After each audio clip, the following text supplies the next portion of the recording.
電車をご利用くださいましてありがとうございます。この電車は渋谷行きです。ILO and WHO found that work kills more people than road accidents in developed world.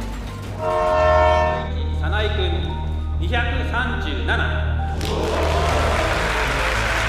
全世代総力結集で全員参加で頑張んなきゃ。人数少ないですし、もう全員に働いていただきます。馬車馬のように働いていただきます。私自身もワークライフバランスという言葉を捨てます。働いて働いて働いて働いて働いて参ります。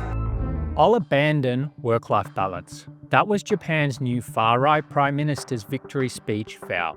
Now, Sanae Takaichi was actually referring to how she'd lead her own party, not the nation's notoriously long work weeks. But the comments still unleashed a pretty big backlash. 国のトップとしてですね、やっぱり倒れちゃいけない。As the nation's leader, she can't afford to get sick, so I hope she can keep a good balance.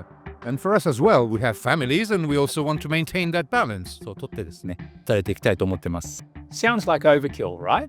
Well, when you look at what followed in her first few weeks in office, probably not.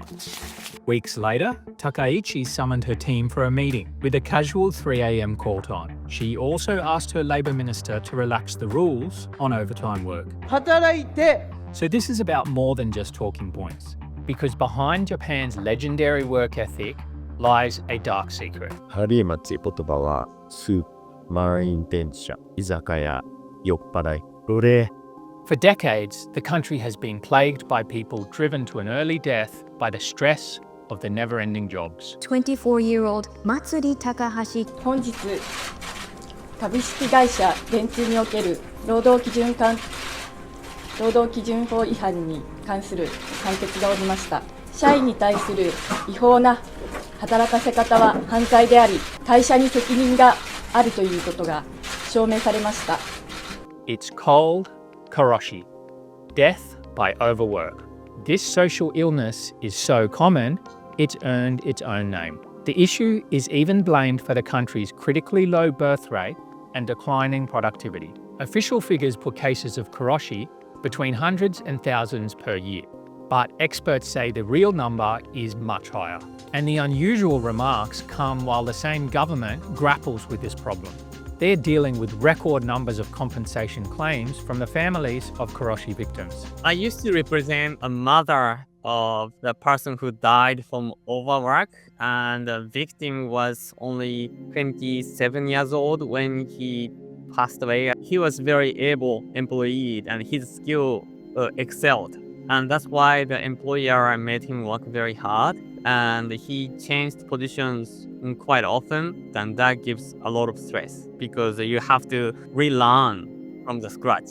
He was forced to work long hours, sometimes past midnight. His office was very much crowded, so he didn't have enough space, and then finally he got depressed and then became dependent on the medicine. So one day he took his medicine way too much, and that caused his death.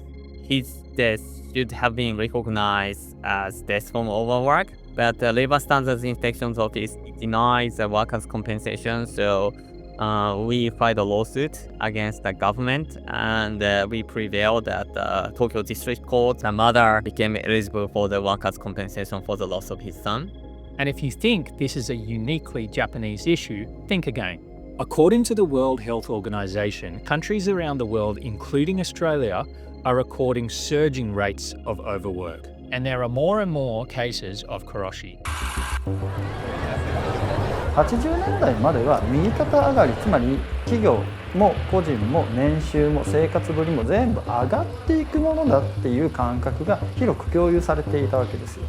そしたら頑張ったら頑張った分やっぱ生活は良くなるし、みんなが経済成長を目指すっていうふうに、方向づけやすかったんですけれども。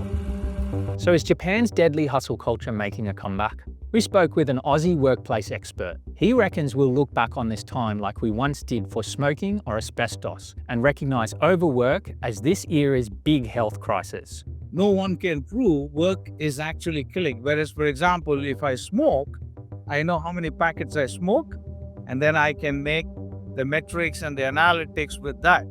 Whereas in work, You might work 18 hours and you're perfectly okay. But I might be working only 12 hours, but I might have an issue. But no organization has metrics to prove that work is actually killing people. We all know anecdotally, but there is no evidence to prove that. In Japan, corporate loyalty is a big deal. Most workers rarely switch companies or careers once they've landed a position. But the real measure of your loyalty, that's how long your feet spend under the desk. This means it's frowned upon for workers to go home before their boss. Japan's rapidly aging population also plays a big part.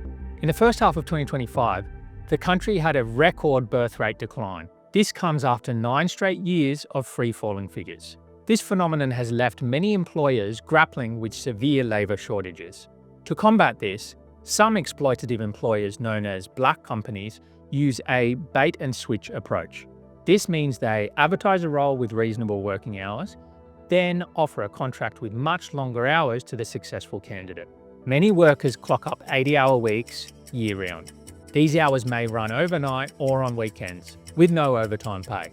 To put it in perspective, Australian full-time employees only work an average of 38 hours per week. 自分のプライベートの時間は切り替えられないで、そのまま自分の素の姿に戻る前に、もうすぐ仕事に戻ってしまうので、日本の労働慣行というのは、あくまでその仕事に対して人が応募してつくのではなくて、その組織のメンバーになるという契約を結ぶような形になるんですね。なので、組織、会社との、全く白紙の委任契約みたいな形で、会社が大きな人事権を持って仕事させますと。そこまでお世話になった会社に対して辞めていくということは、組織への裏切りだと思われてしまうので。Needless to say, an 80-hour work week is a recipe for burnout. It takes a corrosive toll on the body. Over time, overwork can cause high blood pressure, high cholesterol, and other conditions contributing to chronic disease. Not to mention poor mental health and exhaustion. That's why it's so common to see salarymen, which is a term for Japanese businessmen devoted to their jobs, sleeping on the Tokyo train system. Behind closed doors, the reality is even darker. Japan's workers are suffering stress-induced heart attacks, strokes, or starvation. They're grinding themselves into the ground, and some are literally dropping dead at their desk.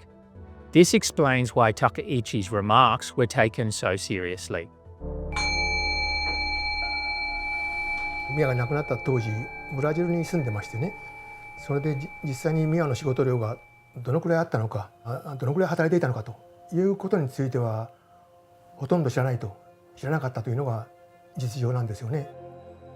で、ここに今お分かりのように、これは亡くなる一月間の労働時間を整理したものなんですが、ここに例えば朝10時から夜中の3時ですよね。お分かりのように本当にもう夜中隙まで働いてる人がたくさんある。休んでないと。The National Defense Council for Victims of Karoshi issued a statement demanding that the PM retract her remarks. For years, the government has promised the public they're bringing the crisis under control. The official number of Karoshi cases is declining, and they've even set a net zero target. So everything seemed to be heading in the right direction, until Takaichi took the mic. 私自身もワークライフバランスという言葉を捨てます。働いて参ります。Her speech was swiftly condemned by Japan's unions, along with Karoshi lawyers and the families of victims. Prime Minister Takaichi's message that she abandons the work-life balance. I'm not surprised by the fact that some people took it encouraging the whole population to work more or work for longer hours. She would soon become the head of the government, and the remarks by her has at least a symbolic value that she privileges long working hours and deprivileges working very, very hard. I suspect that some employers felt encouraged that, we can make our employees work for longer hours because our Prime Minister is saying that. Just weeks after Takaichi's speech, Health Ministry data revealed a record number of workers applied for stress-related compensation for overwork in the last year. When the people tasked with ending Karoshi boast their now ending work-life balance, you can see why it doesn't inspire confidence about the rest of the workers' future. But perhaps the ultra-conservative Takaichi, a heavy metal drummer as a student, just wanted to start on a hard-hitting note. Time will tell what beat Japan's workers will march to moving forward. I think younger people are putting more and more a higher priority on work-life balance. I think they are more aware of the importance and they are more aware of their rights. And that's a good thing because that may be likely to reduce the number of victims of deaths from overwork, especially the depression caused by overwork and deaths caused by such depression.